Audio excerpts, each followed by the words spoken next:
এক কানাডা প্রবাসী বাংলাদেশি 28 বছর বয়সে এসে বিয়ে করবেন বলে দেশে আসলেন।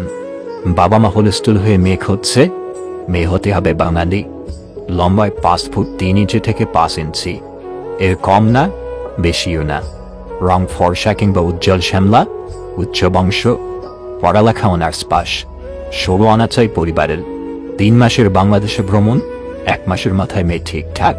16 আনা পেয়েছিল কিনা জানি না, তবে ছেলের জল জল করা চোখ দেখে মনে হলো যা চেয়েছে তার চেয়ে বেশি গুণবতী মেয়ে পেয়েছে। আমি আগ্রহ নিয়ে দাওয়াত পর অপেক্ষা করছিলাম।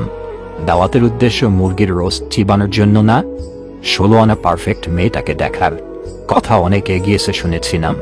তবু কেন জানি ছেলেটা পরিবার নিয়ে কানাডায় ফিরে গেল। আমার আর মেয়েটাকে দেখা হলো না।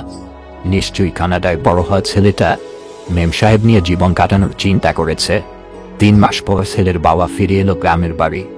জায়গা জমি যা ছিল ভারাক্রান্ত মন নিয়ে তার সবটুকুই বিক্রি করলেন অল্প সময়ে। সব সম্পদ ক্যাশ করে যেদিন ফিরে যাবেন সেদিন এয়ারপোর্টে দেখা। মানুষটা বুড়ো হয়ে গেছে খুব কম বয়সে। এই সময় দরকার ছিল দেশে এসে ছোটবেলার বন্ধুদের সাথে চায়ের দোকানে আড্ডা দেয়া, ডায়াবেটিক নিয়ে বউয়ের ভয়ে লুকিয়ে সন্দেশ খাওয়া, প্রতি ওয়াক্ত নামাজ শেষে দেশ কিভাবে ধ্বংস হচ্ছে এসব নিয়ে আলোচনা করা। এসব না করে যাচ্ছে কানাডায় কানটুপি পরে পার্কের টুলে বসে থাকতে। ভবিষ্যৎ প্ল্যানিংটাই ভুল। বিমানের জন্য অপেক্ষা করছেন দেখে জিজ্ঞেস করলাম, সব সম্পদ বিক্রি করে চলে যাচ্ছেন, দেশে ফিরবেন না আর? ছেলের বিয়ে হলো? উত্তর পাইনি। অন্যমনস্ক হয়ে কি যেন ভাবছেন। তার বিমানের ঘোষণা চলছে এয়ারপোর্টে। আমি উঠে দাঁড়ালাম। সালাম দিয়ে আসার সময় মানুষটা আমার হাত ধরে রাখল। আমার ছেলে মারা যাচ্ছে বাবা। দেশে আসার পর বিয়ে ঠিকঠাক, হুট করে ছেলের পেটে যন্ত্রণার কারণে ডাক্তার দেখালাম। ছেলের যন্ত্রণায় কোকো আওয়াজ করত। 2 দিনের মাথায় জানা গেল ছেলের ক্যান্সার, বাঁচবে সর্বোচ্চ 1 বছর। কানাডায় নিয়ে গেলাম, উন্নত চিকিৎসা করাবো। কঠিন রোগ শরীরে লুকিয়েছিল। এখন দামি ওষুধ, দামি হাসপাতাল দিয়ে যতদিন বেঁচে থাকে সব বিক্রি করে নিয়ে যাচ্ছি। আমার ছেলের জন্য দোয়া করো বাবা, অলৌকিক কিছু যেন হয়।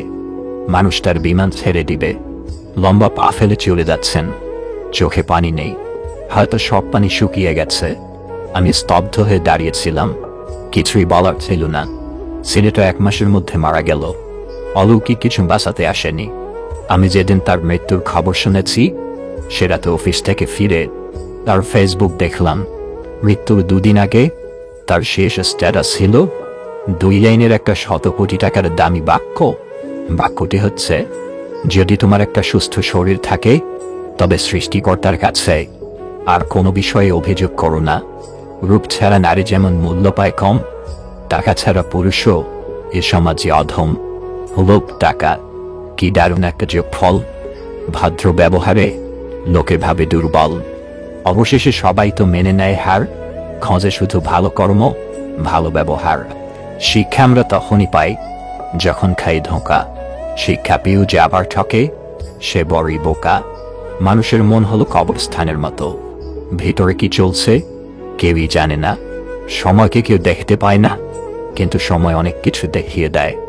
ইচ্ছেগুলো আজ মজে গেছে, বিশ্বাসে ধরেছে জং। বুঝেছি মানুষ সুযোগ পেলেই বদলায় জীবনের রং।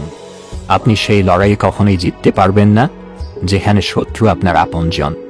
মানুষের থেকে পাওয়া কষ্ট, অবহেলা, অত্যাচারে এক সময় আপনি বুঝে যাবেন কি করে কঠিন হতে হয়। বুঝতে পারবেন জীবন মানেই পুতুল খেলা নয়।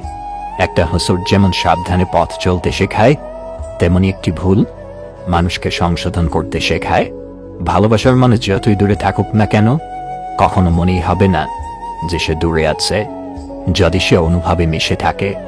অন্যের ক্ষতি বা তার জন্য যে গর্ত করছেন গভীরতাটা একটু কম করবেন, কারণ সেই গর্তে আপনাকেও একদিন পড়তেই হবে। ভালোবাসা বদলায় না, বদলে যায় প্রিয় মানুষগুলো। অনুভূতি হারায় না, হারিয়ে যায় সময়গুলো। ঘৃণা শব্দটি এমন যা সবার প্রতি আসে না, আর যার প্রতি একবার আসে তার দিকে আর ফিরে তাকাতে ইচ্ছে করে না। মধ্যবিত্তদের শখ করার বয়সে ধৈর্য তারা শিখতে হয়।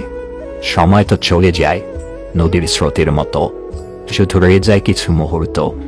ভালোবাসা যখন রং বদলাতে শুরু করে তখন কমে আসে গুরুত্ব।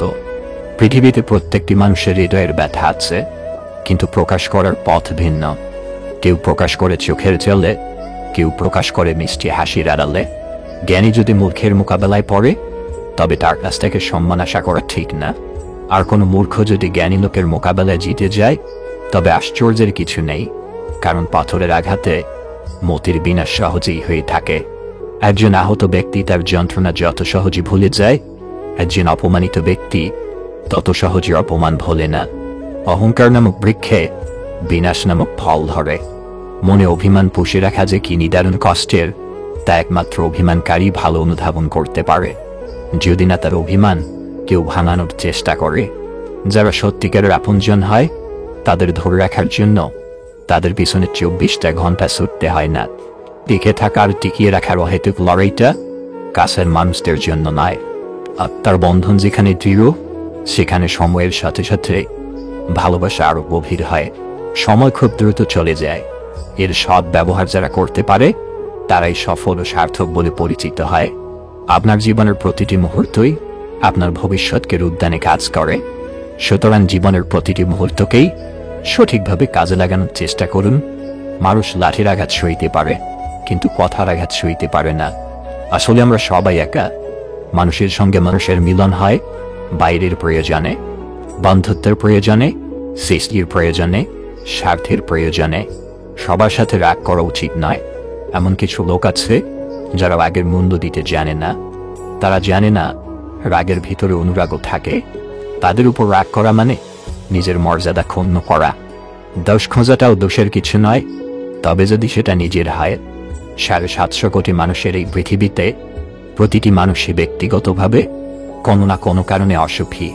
সবাই তো কাছের মানুষ বলেই পরিচয় দিবে, কে আপন আর কে পর সেটা একমাত্র সঠিক সময় বলে দিবে।